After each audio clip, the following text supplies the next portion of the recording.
bienvenidos a Contraversus, un espacio que busca abordar la política de nuestro país desde muy diversos ángulos posibles y romper con esquemas que nos permitan a todas, todos ver lo blanco y lo negro, pero también todos los matices cromáticos de nuestra vida pública.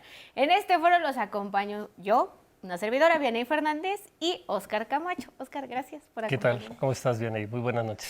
Bien, gracias. Adelante. Pues muchísimas gracias por estar esta noche con nosotros. Hemos querido empezar en el análisis de las iniciativas que ha presentado el presidente Andrés Manuel López Obrador, de las 20 iniciativas que se ha presentado al Congreso, con una que pensamos tiene que ver con el interés general y con la seguridad de millones de mexicanos, porque seguramente muchas otras reformas impactarán en diversos ámbitos, pero creemos que ninguna como esta, la reforma de pensiones, es hoy la que más le podría interesar a millones de mexicanos. Y para analizar precisamente este tema, que nosotros hemos puesto negocio o justicia social, la reforma de pensiones.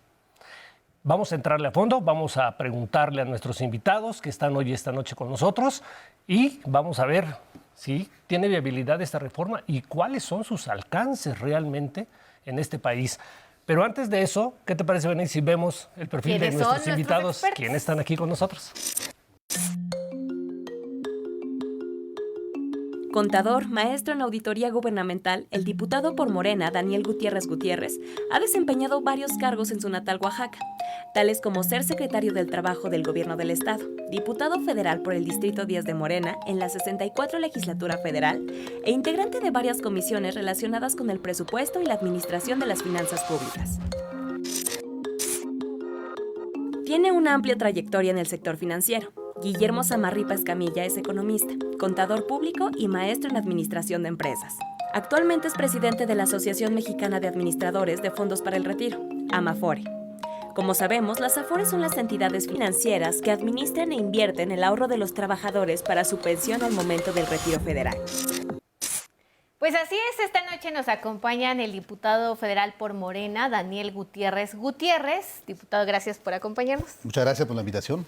Y también el presidente de la Asociación Mexicana de Administradora de Fondos para el Retiro, Guillermo Samarripa Escamilla. Guillermo, gracias por acompañarnos. Al contrario, muchas gracias por invitarme al programa.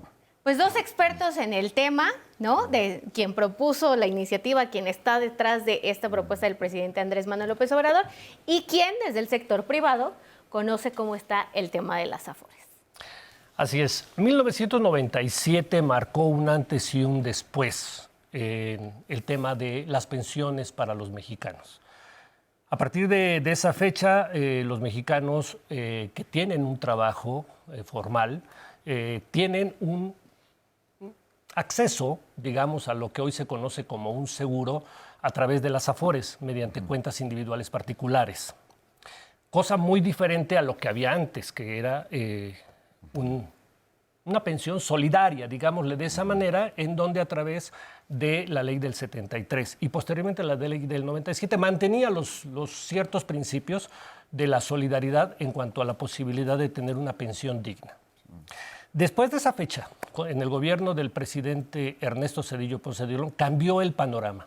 Se copió el modelo chileno en gran medida, que había venido siendo importado desde aquel país, y hoy tenemos una discusión muy fuerte, muy grande, porque por un lado las AFORES están vistas como un negocio para unos cuantos y por el otro lado la reforma que hoy se plantea ante el Congreso trata de revertir lo que se ha considerado en este país como una gran injusticia en términos de pensiones por un nuevo formato donde, hasta donde conocemos la iniciativa, una persona que se pueda retirar después de ciertos años y con ciertos requisitos, por lo menos tenga un salario completo, su último salario, como pensión para los siguientes años.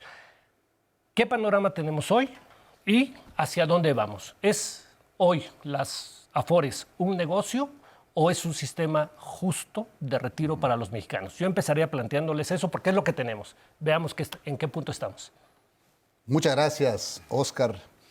Yaney, para mí siempre es un gusto saludar, y más un tema de pensiones. Saludamos aquí a Guillermo, un experto en el tema de las Afores.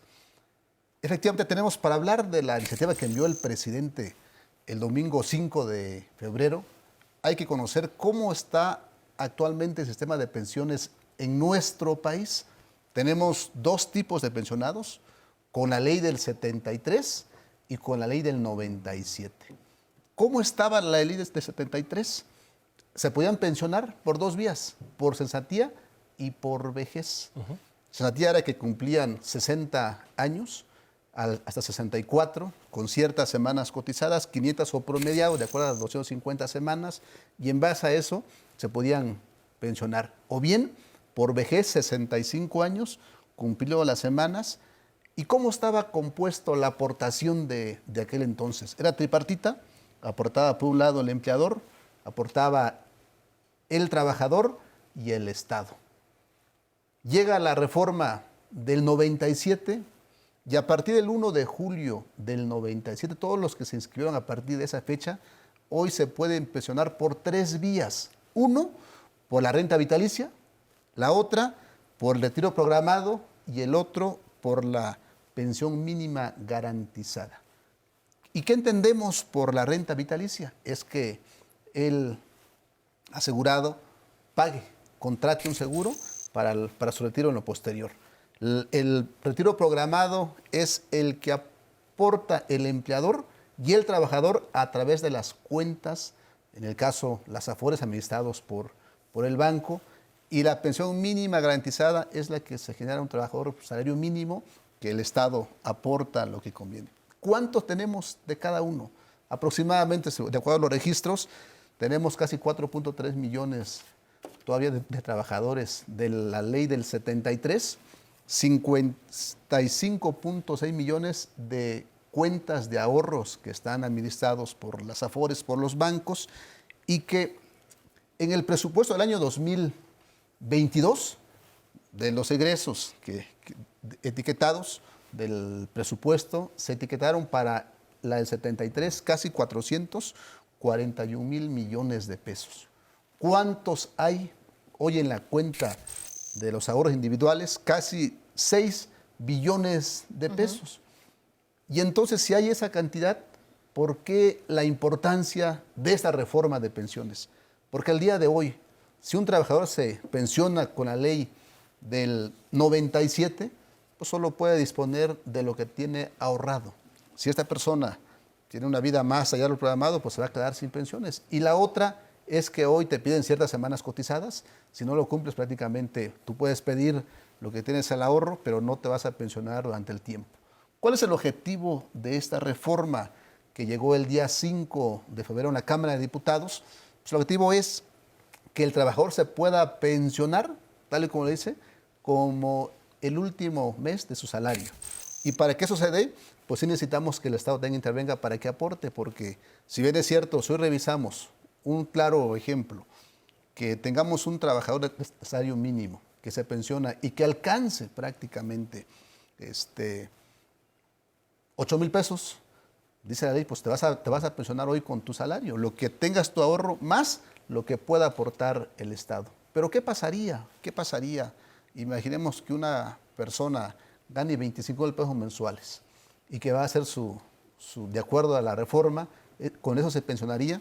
Pues resulta que cuando vemos en sus cuentas de ahorros solo le alcanza para 10,000 o 12,000 pesos, por la diferencia aportaría el Estado mexicano. Eso es garantizar un tema de una pensión justa para las y los trabajadores mexicanos. La pregunta es, oiga, ¿y van a desaparecer las cuentas individuales de los ahorros? No, simplemente se va a complementar. En esta iniciativa trae aspectos muy, muy interesantes. Sobre todo nos habla de un concepto muy importante, que es el salario promedio registrado ante el IMSS. Es una parte trascendental. Es decir, hasta 16,000, de acuerdo a diciembre, 16,767 es lo que se aportaría por parte del Estado. Y Ahorita le para allá entramos a vamos eso. a hablar, porque también es la polémica entre los topes mínimos y máximos, a ver cómo andamos ahí. Guillermo, Y luego ya para en esta parte, y entonces lo importante es, para que esto sea viable, una vez de que se apruebe, dentro de la iniciativa es que tenemos que tener lo que es un fondo de pensión para el bienestar, un fondo semilla por 64,600 millones de pesos. Sí, que es Claro. lo que está planteado en la ley. Guillermo, en estos datos que nos daba el diputado, ¿estos 6 billones de pesos de cuentas individualizadas han significado un negocio redondo? Es decir, ¿las Afores han significado un negocio redondo y no es justicia social? Yo aquí empezaría para entender la génesis de las Afores. Algo se decía se inspiró en Chile, pero yo creo que hay que entender muy bien cómo estaba México en el año 95 y la realidad del sistema de pensiones en ese momento, porque yo creo que este cambio hacia el sistema de las Afores fue algo que no había margen de maniobra para hacerlo. Y aquí hay varios factores que son muy, muy importantes. El primero tiene que ver con que la ley del Seguro Social establecía una cuota de aportación del 6,5% que se le tenía que pagar para constituir un fondo de pensiones que lo tenía que invertir para generar rendimientos y con eso, cuando llegaran los pensionados, poder empezar a pagar pensiones. Este fondo no estaba segregado. La situación del Seguro Social en 1995 es que este fondo no existía. 22 o 23 años de aportaciones se habían gastado en construir la infraestructura hospitalaria del IMSS, que es algo pues, que allí está, se necesitaba construir esa salud, pero desafortunadamente el dinero de las pensiones para pensiones no estaba. Ese es un primer problema. Y ya tenía el Seguro Social obligaciones de pago pendientes. El segundo tema es este esquema solidario. Para que funcione es como un seguro. Necesito que muchos se aseguren y que entre todos con pequeñas primas paguen los accidentados. El cambio demográfico en México empezó a alterar la relación de trabajadores pensionados contra trabajadores en activo. Con ese cambio estructural, los sistemas anteriores tienen que buscar un fondeo más 1 a 1. Entonces, ese cambio era necesario. ¿Dónde estuvo parte del problema? Porque sí hubo problemas importantes. Lo primero es en que se dejó la misma cuota de aportación. Cuando tú con el 6,5% quieres pagar una buena pensión, las cuentas no te dan. 6,5% de tu salario llevado al año es menos del 80% del sueldo de un mes. Lo inviertas como no es lo nada. inviertas, No es nada. no es nada. Entonces, si vas a un esquema de cuentas individuales con tan poco ahorro, no te va a dar nada. Claro. Por eso, el sistema iba en la dirección correcta de que estaba la cuenta individual, el dinero segregado, para que se destinara para el fin de pensión, y por eso la reforma del 2020 es tan importante. Porque la reforma del 2020 lo que hace es decir, para que tengamos retiro digno, lo primero que tienes que hacer es contribuir de manera digna. Y que es una contribución razonable, el 15% al que se va a llegar en 2030. Esa contribución de esta administración a mejorar el sistema de pensiones es fundamental porque cambia los económicos del sistema. Entonces, con esto a qué voy, y al rato les seguimos con si es negocio o justicia social, yo creo que las Afores son una parte del engranaje del sistema, pero si todas las características no están bien definidas, no es culpa de las Afores. Eso es lo que hizo la reforma del 2020, alinear para que el sistema funcione bien en beneficio de los trabajadores. Les quiero hacer una pregunta que cada una de las partes que están en esta mesa creo que tienen una parte que responder. Históricamente se le adjudica al presidente Ernesto Zedillo 2 grandes robos a la nación. El Fobaproa,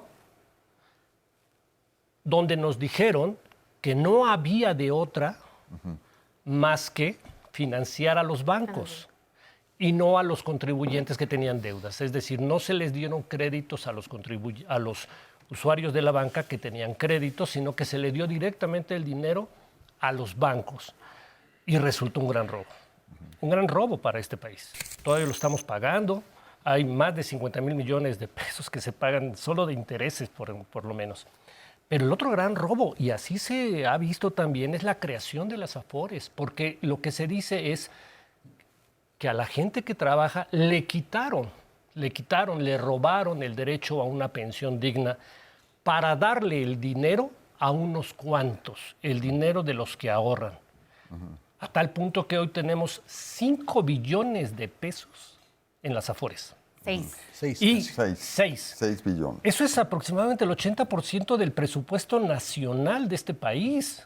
El 80%. ¿Qué pasa con ese dinero? Y yo la pregunta que les haría, primero es, ¿qué tan corta se va a quedar la reforma del presidente para realmente corregir una situación donde hoy 5 billones de pesos se destinan a especulación e inversión? Y para precisamente el de las Afores hay como cierta sospecha de por qué están de acuerdo ustedes en que ahora sí se corrija si nunca han estado de acuerdo en perder el negocio. A ver, yo aquí creo que no es, el negocio no es como se está planteando. El beneficio social es justamente que hay 6 billones de pesos financiando distintas actividades más que especulación, porque toda la inversión de las Afores es de largo plazo. Entonces, empezamos por el componente más importante de financiamiento de las Afores, que es deuda del gobierno federal. Las 50% de los activos de las Afores están en bonos del gobierno, bonos de largo plazo, que de alguna manera se pagan los intereses con los impuestos de los mexicanos. Sí, pero yo creo que ahí hay que entender muy bien. El gobierno mexicano se ha financiado y ha tenido necesidades de endeudamiento desde hace 200, 250 años, etc. En 95, uno de los problemas por los que tuvimos la crisis es porque el endeudamiento del gobierno era deuda externa fundamentalmente y la deuda interna estaba a 28 días y una buena parte en moneda extranjera, convertible a pesos. Eso te explica la crisis del 95.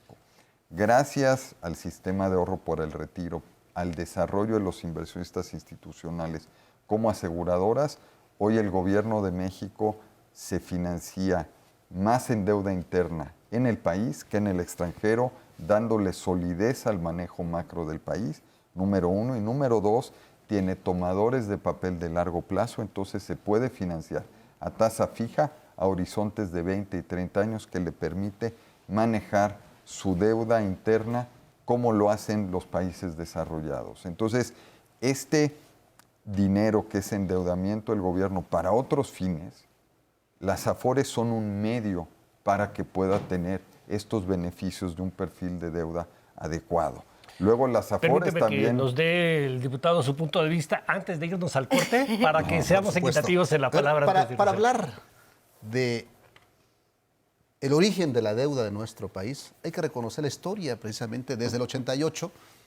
El país tenía más de 250 empresas que eran públicas de las y los mexicanos y empezaron a privatizarse. Pero también empezaron a endeudarse.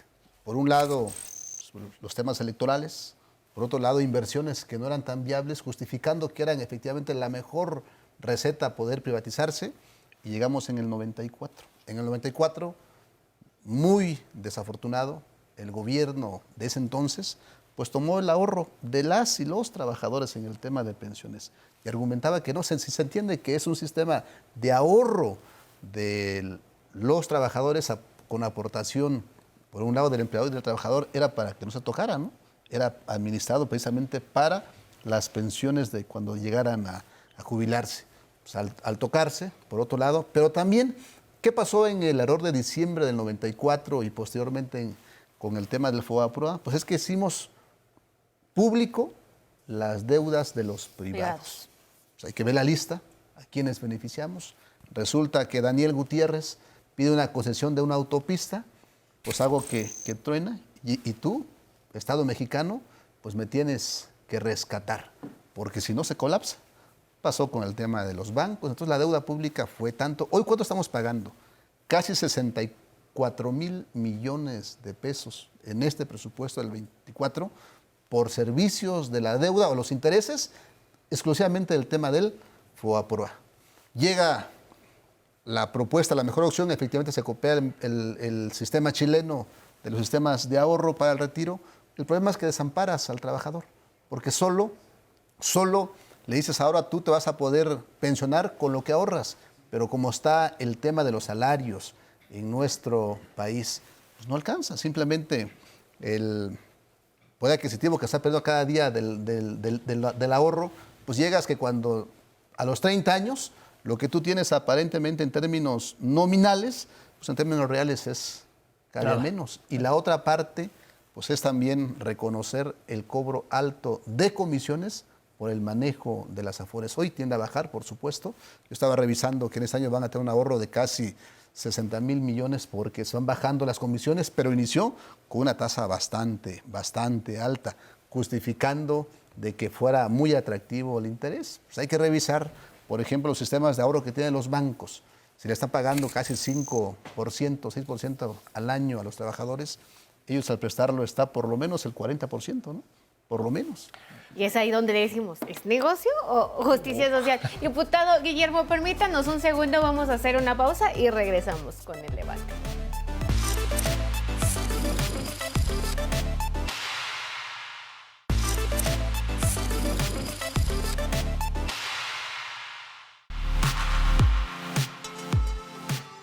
Continuamos en Contraversus y el día de hoy estamos tocando el tema de la reforma a las pensiones. ¿Las pensiones en México es justicia social o un negocio redondo? Antes del corte estábamos hablando sobre sus diferentes perspectivas del origen de del sistema de pensiones o del sistema de afores, como ahora lo conocemos. Ahora mi pregunta es, con la iniciativa, esta iniciativa que ha presentado el presidente Andrés Manuel López Obrador, una de las polémicas que se ha fijado es, ¿hay montos mínimos y hay montos máximos? Es decir, ¿estaremos haciendo justicia a unos pero a otros no? Diputado, cuéntenos. ¿Cómo está hoy el artículo 123, que es la que se propone reformar? El primer párrafo de lo que hoy está en la ley dice, toda persona tiene derecho al trabajo digno y socialmente útil. Al efecto, se promoverán la creación de empleos y la organización del trabajo conforme a la ley. Se propone anexar 3 párrafos. El primero es, toda persona trabajadora tiene derecho a recibir una pensión justa. Ahí es la parte principal. ¿Qué significa justa? Que le permita vivir dignamente en el retiro del trabajo. Estas, para que se tenga, dice, las personas trabajadoras de 65 años, es la otra, 65 años, de edad que empezaron a cotizar a partir del día 1 de julio del 97, porque los anteriores gozan de eso, el anterior sistema. Van a tener derecho a esa pensión digna y justa. Pero también nos establece que tienen derecho a su pensión en retiro de vejez en el último salario del monto equivalente al saldo promedio registrado en el IMSS. ¿Eso qué quiere decir? Que no si rebasas de eso, pues simplemente el Estado no te va a ayudar porque tienes ya un salario mucho más que te permite vivir de manera justa, excepto el IMSS dice, mira, con ese salario promedio creemos que es lo que se garantiza. Los que ganen menos, pues están en desventaja. Pero si usamos el ábaco y decimos cuál es el mínimo y cuál es el máximo, para que la gente tenga claro hacia dónde vamos. Bueno, el mínimo en el país, hay una parte que se llama el salario mínimo general y el salario mínimo profesional. Eso es el mínimo, lo que se establece. La reforma dice, yo voy a poder apoyar hasta los que ganen en promedio, que no rebasen. En este caso, lo que te establece el IMSS, en esta son 16,767 pesos. Ese va a ser el tope, ¿no? Ese va a ser el tope. 16,700. Así es. Ok. Y aquí lo más importante, para que podamos cumplir, necesitamos crear el Fondo para el Bienestar. Este fondo se va a nutrir, te establece la iniciativa, de ciertos aspectos, de manera directa y en algunas posibles más. Lo más importante es cómo nutrimos esto. Lo interesante que te establece la reforma es 75% de los ingresos netos que perciba el Instituto para Devolver al Pueblo lo robado. Lo que se decomisa, lo que se incaute, el 75% es para nutrir este fondo. También los recursos excedentes que se generen por la liquidación de la Financiera Nacional de Desarrollo Agropecuario, lo que se genera una vez que cumplas con toda la obligación, el excedente se va a este fondo. Diputado, si me permite, ahorita hablamos, abundamos en dónde el vendrán los fondo, fondos? ¿no? Sí, ¿De dónde sí. vendrían y qué tan viable es? También otra cosa es, hay que ver el universo de gente del que estamos hablando. Pero, Guillermo, a mí me gustaría preguntarles, ¿en las Amafores están de acuerdo en estos montos mínimos y máximos? Porque ustedes alertaban por ahí, no sé si hay una visión errónea o diferente, de que sí habría este monto mínimo podría afectar a quienes tengan un salario mayor. A ver, yo creo que aquí hay que entender y partir de cómo funciona el sistema, las Afores, y hace rato comentábamos justamente de se invierten y financian al gobierno federal, también al sector privado y demás, y se obtienen rendimientos. Y estos rendimientos al final son para los trabajadores y es parte de lo que ha nutrido estos 6 billones de pesos que están ahorita en administración en las Afores. El dato que se tiene es que aproximadamente la mitad de estos 6 billones fueron cuotas de aportación, pero la otra mitad son rendimientos que se han ganado en todas estas inversiones y que son propiedad de los trabajadores.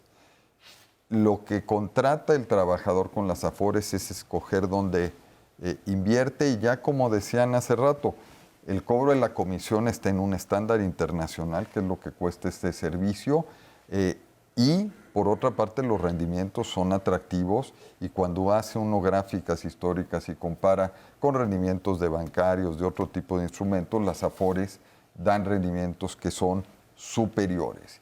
Y esto es parte de lo que nutre la cuenta de ahorro, que es la base para hacer el cálculo, tanto en la Ley 97 como lo reformado en 2020, como lo que se está proponiendo ahora en 2024. ¿Pero Entonces, están ustedes de acuerdo, Guillermo? Es que justo eso voy. La cuenta individual es la base y sobre eso el gobierno en 2020 mejoró las garantías y lo que está diciendo el gobierno con eso es lo siguiente, para ponerlo en términos muy sencillos. Tu trabajador cumples con un mínimo de semanas, está el saldo en tu Afore para que te retiras, pero si no es suficiente para un mínimo, yo te pongo la diferencia. Entonces, en el 2020 se mejoraron esas garantías y lo que está haciendo ahorita el presidente con esta iniciativa es diciendo, yo voy a mejorar todavía más esas garantías. Y como decía el diputado, en la cuota de aportación, los empresarios están poniendo el 85% de esas contribuciones que son de los trabajadores, están los rendimientos y el gobierno mete en la mesa de discusión, yo pongo también otro tanto para complementar y llegar a estas garantías. Aquí la discusión es la siguiente, para el mínimo yo creo que hablar de 100% de garantía es muy razonable, eso pasa en muchas partes del mundo.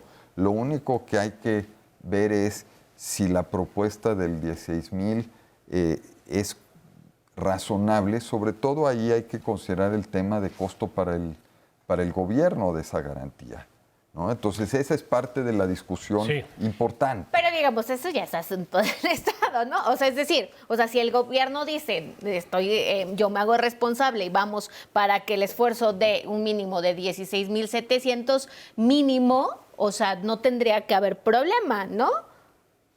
No, porque también esta propuesta está respaldado. Es cuando nosotros revisamos la jefa de trabajo, te dice el salario mínimo te tiene que alcanzar para tu subsistencia, para tu vestido, para el tema de la alimentación, para esparcimientos y también para poner tus hijos a una buena educación. Eso es el concepto del salario mínimo.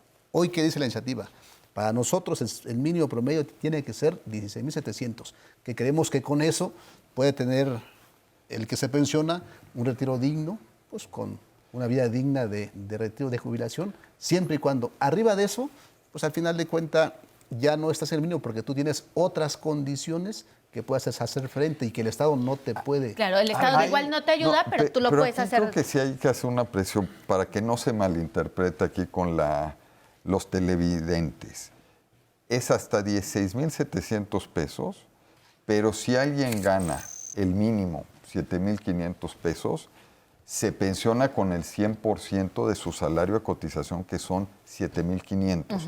No se puede entender la iniciativa, o así no está escrita, que todos tienen derecho a los 16,700. Sí, claro. Depende de tu salario con un tope de, porque creo que quedaba esa discusión y es importante dejarle claro a todo mundo que esperar.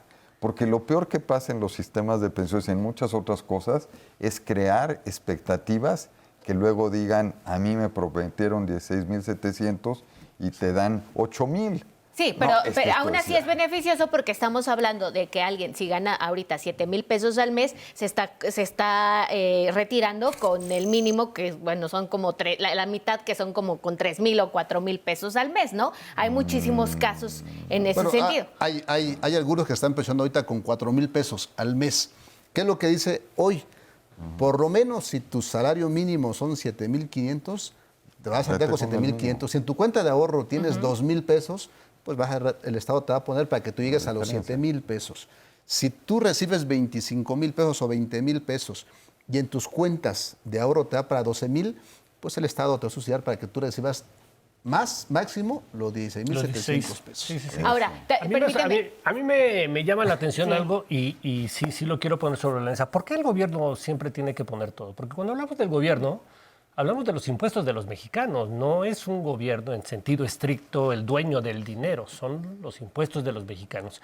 Y algo que sí me llama mucho la atención, y perdón tanta sospecha, las Afores no pierden, si no estuvieran de acuerdo con esto. A mí me da la impresión que las Afores encontraron que la propuesta recae solo en los impuestos de los mexicanos, pero las Afores no pierden. Es decir, pero el valor agregado que generan las Afores... Ustedes van a bajar sus comisiones, van a bajar sus niveles de ganancia para aportarle algo a esta iniciativa. El valor agregado que generan las comisiones, esta iniciativa, es administrar bien el dinero de los trabajadores, dar rendimientos para que justamente el dinero con el que complemente el gobierno sea lo menor posible. ¿Cuáles son los niveles de ganancias de las Afores? ¿Cuáles han sido los niveles de ganancias de las Afores? A ver, mira, las Afores cobran de comisión al año 0.50%. Pero en dinero, ¿cuánto ganan al año? 0.50%. ¿Cuántas son El las dato no ganancias? lo traigo, pero Son creo miles de que millones. no, deben ser 10,000 millones de pesos, que es menos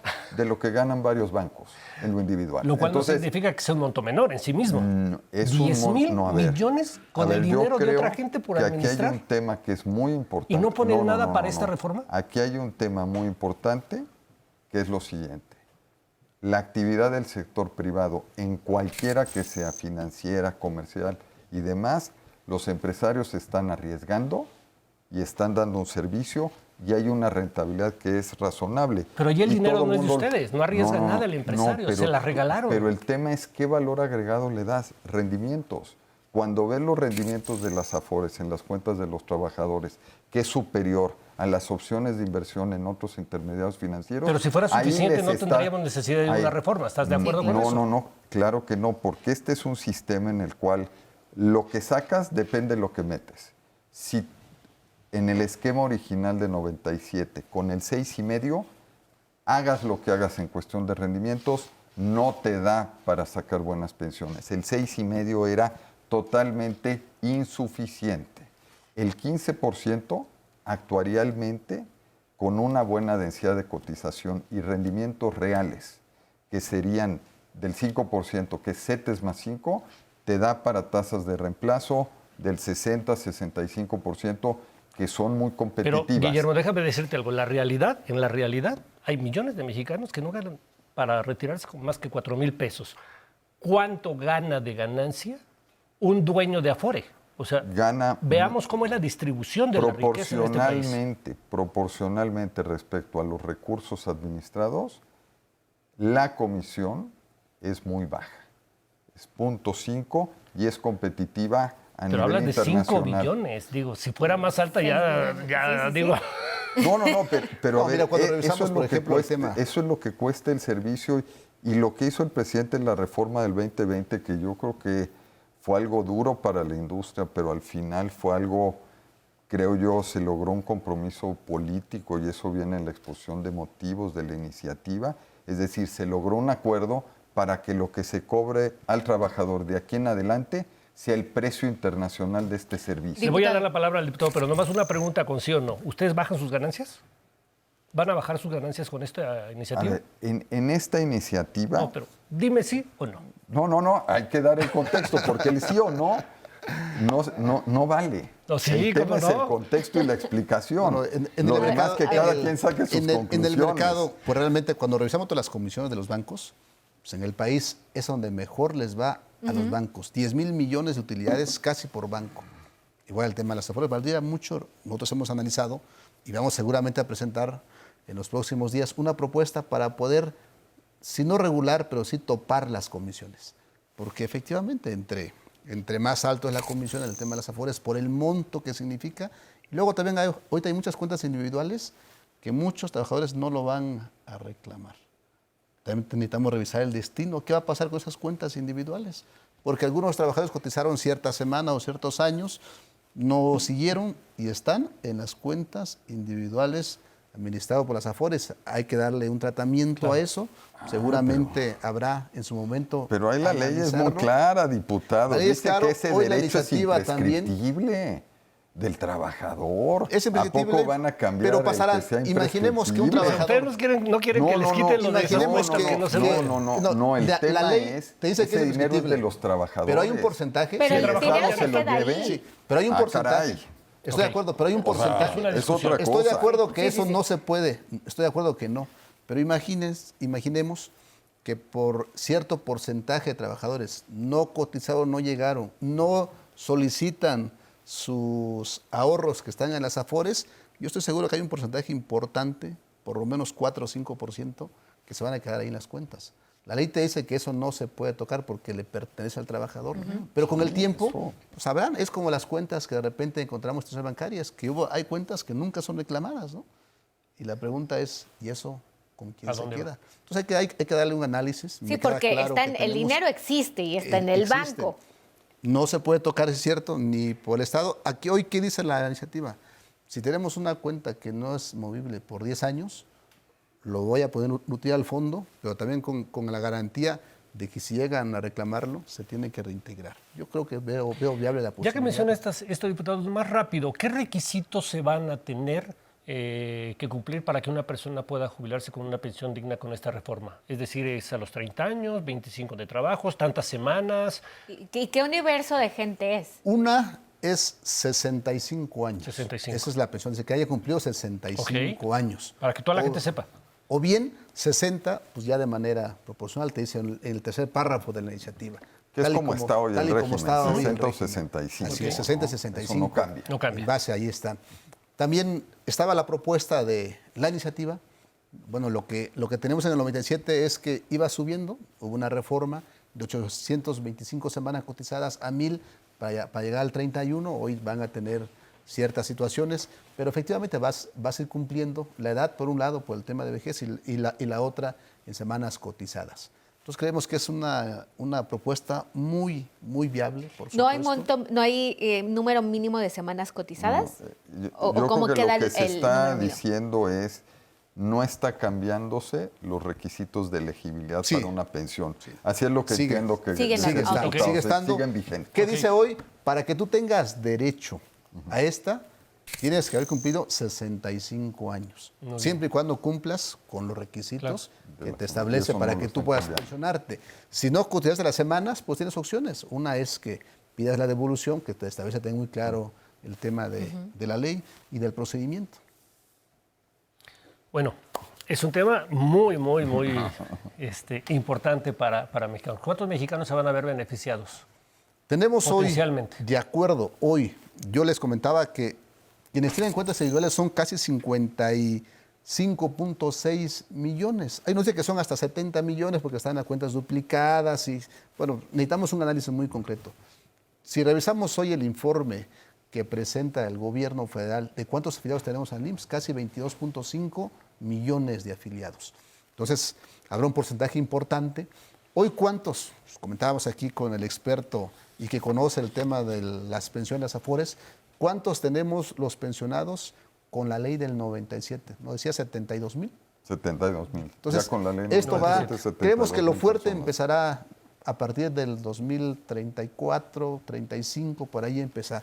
Por eso el Fondo Semilla, los 64,600 millones de pesos alcanza suficiente como para poder hacerle frente en estos 8 años, por lo menos. Hay partidos de oposición, Guillermo, que dicen que va a colapsar el sistema del gobierno mexicano porque esos 64,000 no van a alcanzar para nada. Estamos en época electoral. ¿Es cierto o no es cierto esto que está diciendo la oposición? Yo creo que hay que entender la literalidad de la ley y lo platicamos hace rato el transitorio. Estos 64,000 millones es un capital semilla, es para pagar esas primeras diferencias. Ahí la ley nunca dice que ese dinero es para pagar todo, ¿no? Entonces, yo creo que en eso es claro. Cuando escuchamos estas críticas estamos viendo más tintes electorales. Exactamente. Okay. Entonces, ese es el capital semilla para los primeros años, porque ahorita decíamos, hoy en día hay 72,000 jubilados con la ley 97 y esto solo aplica para ellos. Entonces, te alcanza para varios años. Lo otro que dice uno de los transitos de la ley es que en 8 años se haga una evaluación actuarial de cuánto implica esta obligación de pago, que es algo que está ahí. Yo creo que va a ser parte de la discusión y es una discusión muy razonable, que este beneficio logre un equilibrio entre apoyar a la población, pero tampoco poner en riesgo. Nos quedan 2 minutos, 1 minuto para cada quien. ¿Justicia social o seguirán siendo negocio las pensiones? Por favor. Justicia social, por supuesto, pero también vamos a vigilar el tema de las pensiones. Creo que aquí lo más importante es el bienestar de las y los trabajadores. Tenemos que apostarle a eso, una jubilación digna, con una vejez digna de las y los mexicanos. Es una parte trascendental. Yo aprovecho para invitar primero a las y los mexicanos, a las y los representantes populares, de que lejos de pensar por el interés político, hace más de 200 años lo dijo muy claro. Cuando le pide a su padre que abandona la lucha de la independencia, Vicente Guerrero le contesta y le dice, padre, no hay que olvidar jamás que en los tiempos complicados la patria tiene que ser primero. Hoy los trabajadores mexicanos tienen que ser primero. Muy bien. Yo aquí veo en estos temas de pensiones a 3 participantes: gobierno, AFORES y trabajadores. Lo que pasó en 97 fue el gobierno cambió el sistema para deshacerse de toda responsabilidad en perjuicio de los trabajadores y creó a las AFORES. Lo que pasó en 2020 es usar a las AFORES como un medio para invertir bien estos recursos y poner al trabajador en el centro del sistema con aportación de los empresarios. Lo que está haciendo hoy el gobierno con esta iniciativa es rebalancear un poco más y metiendo al gobierno. Recuperar algo de la justicia social. Recuperando la justicia social. Entonces yo creo que esto hay que verlo como un tema de justicia social y lo único que son las AFORES son un intermediario que ayuda a que el sistema funcione y a que se inviertan bien los recursos. Hasta ahí me quedo. Pero seguramente el negocio seguirá funcionando, así que esto va a transitar. Es que Lo platicamos en otra la vez. empresa privada no es mala. Muchísimas gracias, Muchas gracias. Guillermo. Gracias, Muchas gracias. diputado Daniel. Muchas gracias. Nosotros nos vemos en la próxima emisión de Contraversos.